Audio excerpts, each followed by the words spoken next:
Hello everyone. तो आज हम पढ़ेंगे च्यवनप्राश अवले। च्यवनप्राश अवले की जो ट्रिक है, पहले हम उस ट्रिक को देखेंगे। तो ट्रिक में है, मगध से गुरु आए। मगध एक जगह का नाम है, ठीक है। वहाँ से गुरुजी आते हैं, जिन्होंने जो क्या करते हैं, द्राक्षा एक लड़की है, उसको पुनः मतलब दोबारा से उन्होंने उसको गुड़ मतलब अच्छा बनाया। तो मगध से गुरु आए, जिन्होंने द्राक्षा को पुनः गुड़ बनाया। फिर उसके बाद श्वेत चंदन लगा के, अब जो ये द्राक्षा है, ये लड़की है, तो श्वेत चंदन लगा के उस बला को, उसके जो द्राक्षा है उस पर श्वेत चंदन लगाकर उस बला को मतलब उस लड़की को पुनः मतलब दोबारा को जीवन दिया। तो मगध से गुरु आए, जिन्होंने द्राक्षा को पुनः गुड़ बनाया, श्वेत चंदन लगा के उस बला को जीवन दिया। फिर उन्होंने क्या करा, पुष्कर भी एक जगह का नाम है, ठीक है। फिर पुष्कर जाकर पड़ गए, मतलब कि आराम करा, है ना। फिर पुष्कर जाकर पड़ गए और मस्त श्रृंगार किया। फिर उन्होंने वहाँ पर क्या श्रृंगार किया, किसका? उत्पल की एला का। उत्पल एक आदमी है, उसकी पत्नी है एला, तो उत्पल की एला का कंद लगा के, ठीक। तो पूरी ट्रिक है, मगध से गुरु आए, जिन्होंने द्राक्षा को पुनः गुड़ बनाया, श्वेत चंदन लगा के उस बला को जीवन दिया।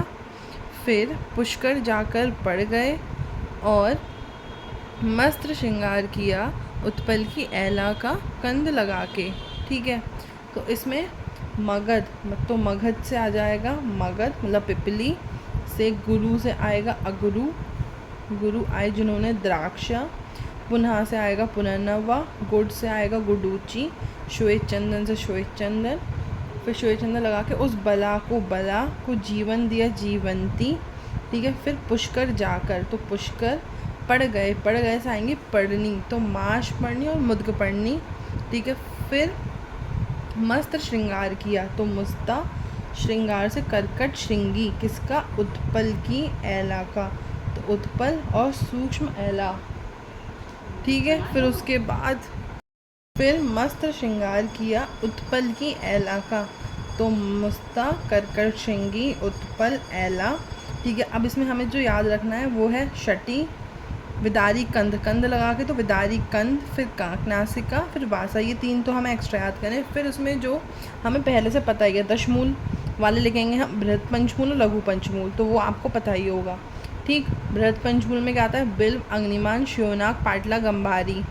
फिर लघु पंचमूल में छोटी कटेरी, बड़ी कटेरी, प्रश्नपढ़नी, शालपढ़नी और गोक्षुर, ठीक। त्रिफला में हरीत की, विभीत की, आमला की आता है, तो विभीत की नहीं आएगा इसमें, ठीक है। हरीत की और आमला की। फिर अष्टवर्ग में जो द्रव्य आते हैं, जीवक, ऋषभक, मेदा, महामेदा, काकोली, क्षीर काकोली, रिद्धि और वृद्धि, तो इसमें मेदा के बाद महामेदा, काकोली के बाद क्षीर काकोली और रिद्धि के बाद वृद्धि को हटाना है। जो कट हैं वो नहीं आएंगे और जो जिन पे कट नहीं है वो आएंगे, ठीक है। फिर उसके बाद जो इसके प्रक्षेप द्रव्य क्या हैं? चतुर्जातक हैं। चतुर्जातक में क्या आता है? त्वक, एला, तेजपत और नागकेसर, इनको एक एक पल लेना है। और बड़ी पिपली लेनी है और वंशलोचन लेना है। बड़ी पिपली 2 पल, वंशलोचन 4 पल। मात्रा क्या है इसकी? आंवला लेंगे हम 500 नग, और जो हमारे 36 जो द्रव्य हैं वो लेंगे हम 48 ग्राम्स, ठीक है। फिर मात्रा क्या है? 12 से 24 ग्राम है। अनुपान क्षीर या दुग्ध, गौदुग्ध एक ही बात है। उपयोग का स्वाद, स्वरभेद, क्षतक्षीण, हृदय रोग, मेदा, स्मृति। फिर पथ्य क्या है? दूध, घृत, मूंग की दाल, ये पथ्य हैं। और अपथ्य गुरु, उष्ण, विरुद्ध, अन्न नहीं लेना है, ये अपथ्य हैं, ठीक।